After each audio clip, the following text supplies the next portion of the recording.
Mom spent months searching for my brother. Then she sealed the doors.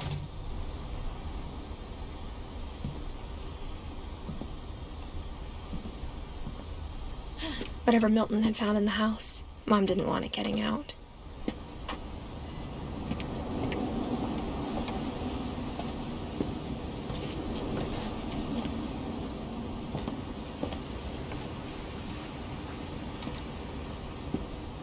Mom definitely blamed Edie, but I think Louis blamed himself.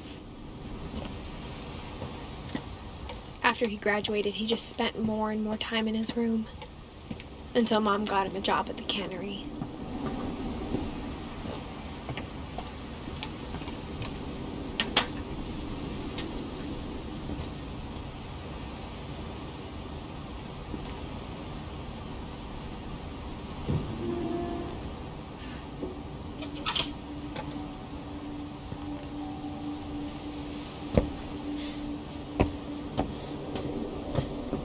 Louis's room smelled very, very familiar. That part of him lived on.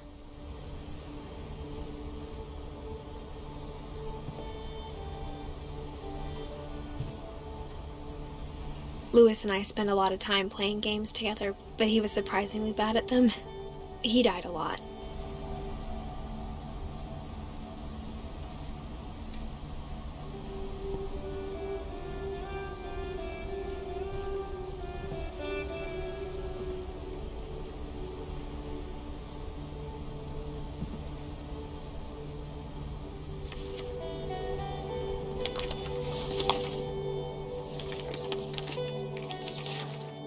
Dear Mrs. Finch, as Louis's psychiatrist, I can understand your desire for an explanation.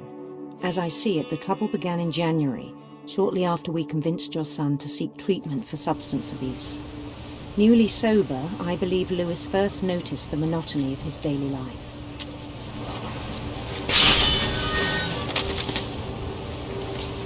He kept working at the cannery. But he withdrew part of himself. In our sessions, I saw the same behavior. His mind began to wander. I asked him to describe it. He said he started small, imagining a labyrinth. He'd feel his way about. Then something moved. Bats. And toads.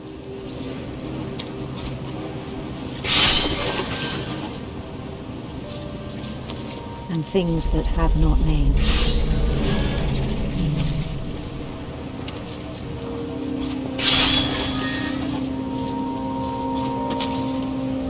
He knew it was all in his head.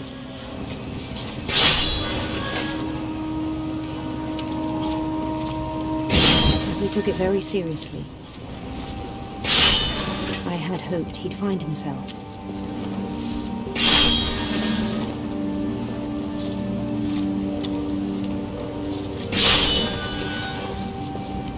But he found something more. I worried about him then. Daydreaming at the cannery. I spoke with his boss, but he said Louis had become a model employee. Methodical, tireless, focused. Like a whole new Louis.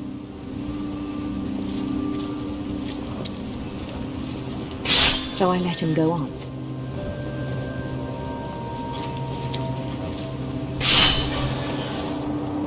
I even encouraged him. It seemed very promising at first.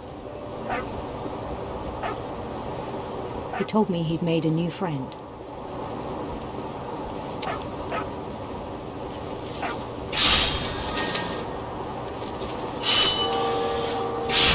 On the edge of a city he named Louis Topia.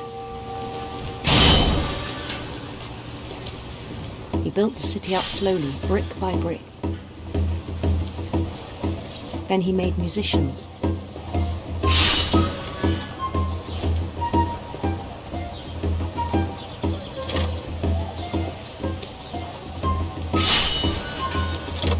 songs for them to play. He talked about starting a band.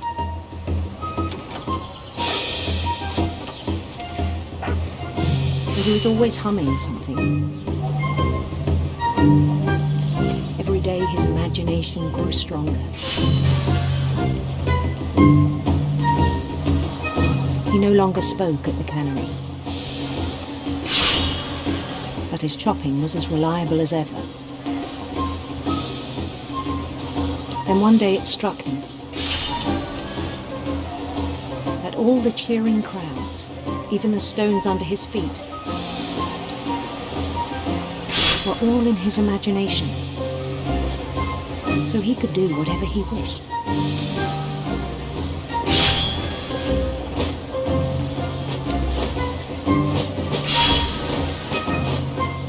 He held an election for mayor,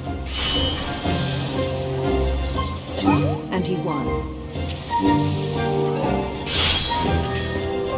They begged him to stay, but his mind was already wandering. It became a game for him.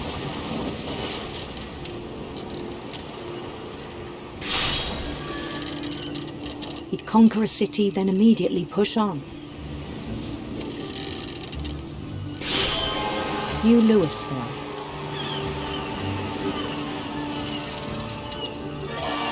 St. Louis. He started drifting away from our reality.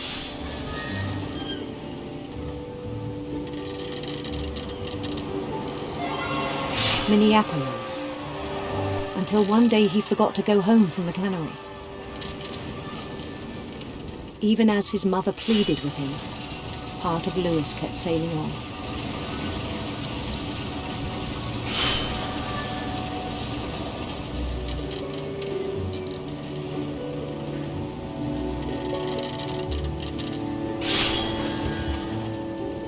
In Louisburg, he heard rumors of a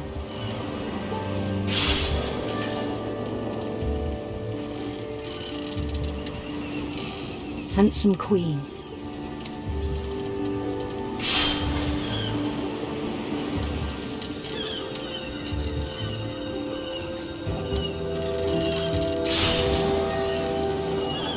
The queen was on her own quest for radiant rainbows.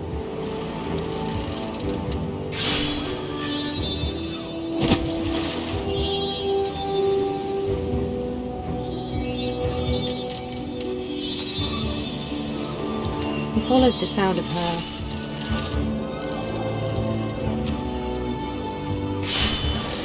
silver harp.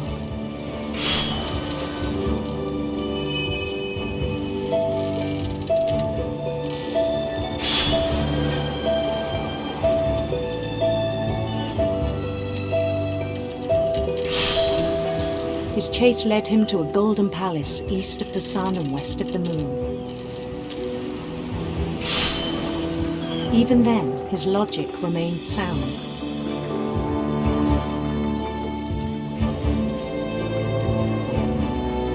He knew the world was all in his imagination.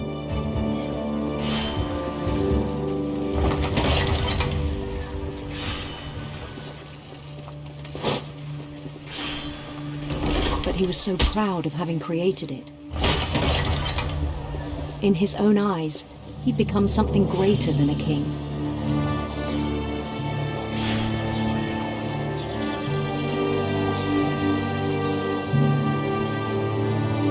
For someone who'd never known success in the real world, I think it was overwhelming. And then it struck him that the real Louis was not the one chopping salmon, but the one climbing the steps of a golden palace.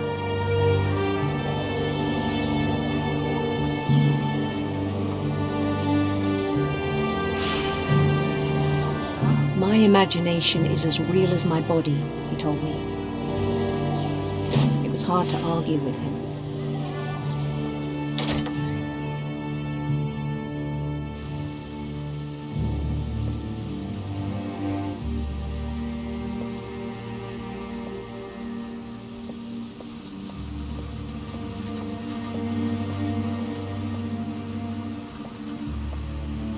began to forget the world we know.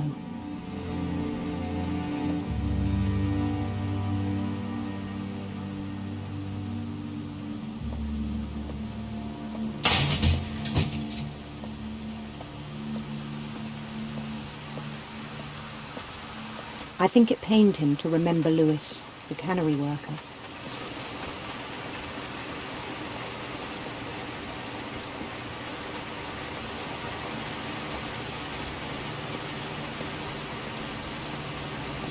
He began to despise the man with a royal contempt.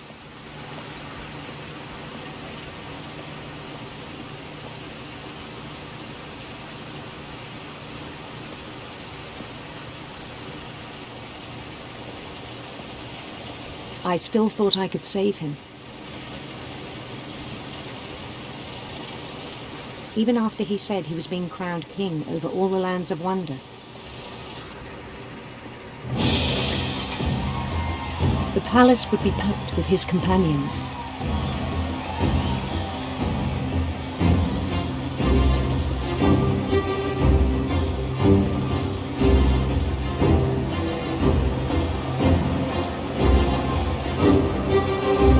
Including the wise Calico who'd insisted on advising him.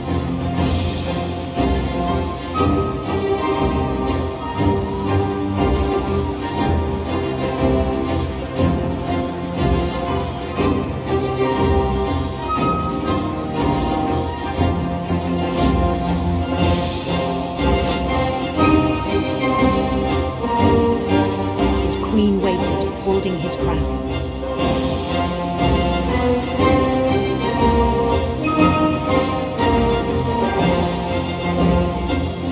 There was only one thing left to do.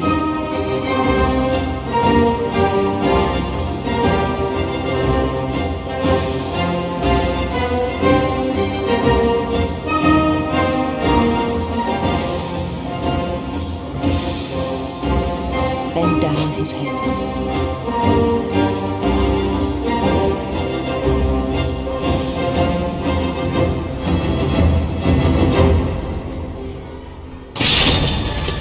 I think you know. Mrs. Finch, your son was a kind man who will be missed by all of us who knew him.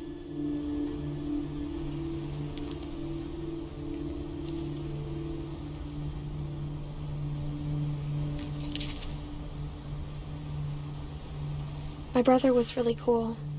I wish you could have met him.